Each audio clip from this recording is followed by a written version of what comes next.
If you grew up hearing things like put on your big girl panties or toughen up, you were taught a dangerous lesson.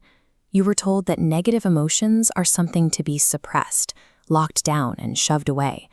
This societal conditioning trains the brain to use a mental trash can approach for emotional regulation. Instead of processing stress, we simply bag up our problems and force them out of sight. But that refuse doesn't just disappear.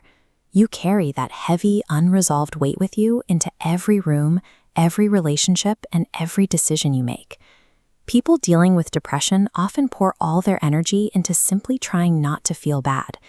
Yet clinical data shows that actively avoiding your problems leads to much poorer health outcomes than facing the pain directly.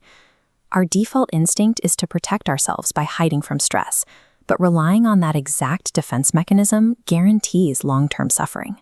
Think about the onset of acute stress on a normal Tuesday. A frustrating email hits your inbox, or a deadline suddenly gets moved up. Instead of sitting with that sudden spike of anxiety, we reach for a numbing agent. We grab a high-sugar snack, we bury ourselves in spreadsheets, or mindlessly scroll for instant dopamine. What starts as a private habit to dodge a bad afternoon inevitably spreads outward, deeply infecting our social lives. Your brain categorizes normal social interactions as risks, avoiding the threat for a false sense of safety. You cancel plans, assuming friends don't want you around, but this traps you in compounding loneliness. You feel bad, you withdraw, making you feel worse. The mind's misguided pursuit of emotional safety inadvertently manufactures the exact conditions needed to drive depression deeper. This same avoidance loop eventually targets our physical health, leading to the complete neglect of baseline physiological needs. Author and entrepreneur Tim Ferriss spent years studying his own struggles with depression, and he found a predictable pattern in how even high performers fall into this insidious trap. We all carry hidden background stress, unresolved trauma, looming work demands, financial worry. For Ferriss, that latent anxiety would flare up and compromise his initial sleep quality. To compensate the next morning, he would rely on heavy doses of caffeine to push through the fatigue. That chemical stimulant destroyed his ability to rest the following night, kicking off a downward spiral.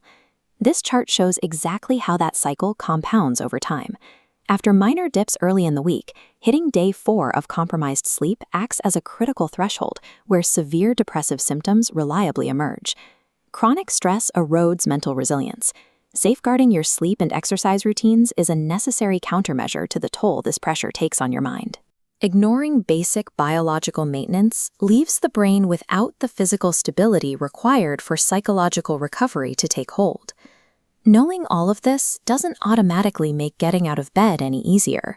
The paralyzed mind tells you to lie there, waiting for an elusive feeling of motivation to arrive before starting the day.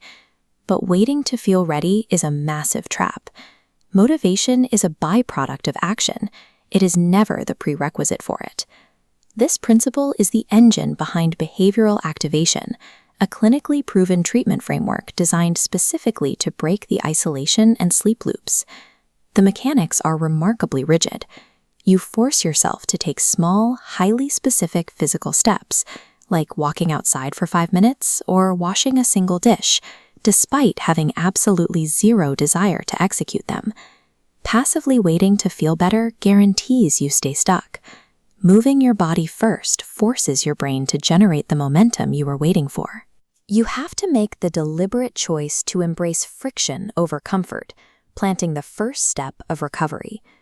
Dismantling these self-reinforcing cycles requires abandoning the instinct for comfort and intentionally taking action before the mind feels ready.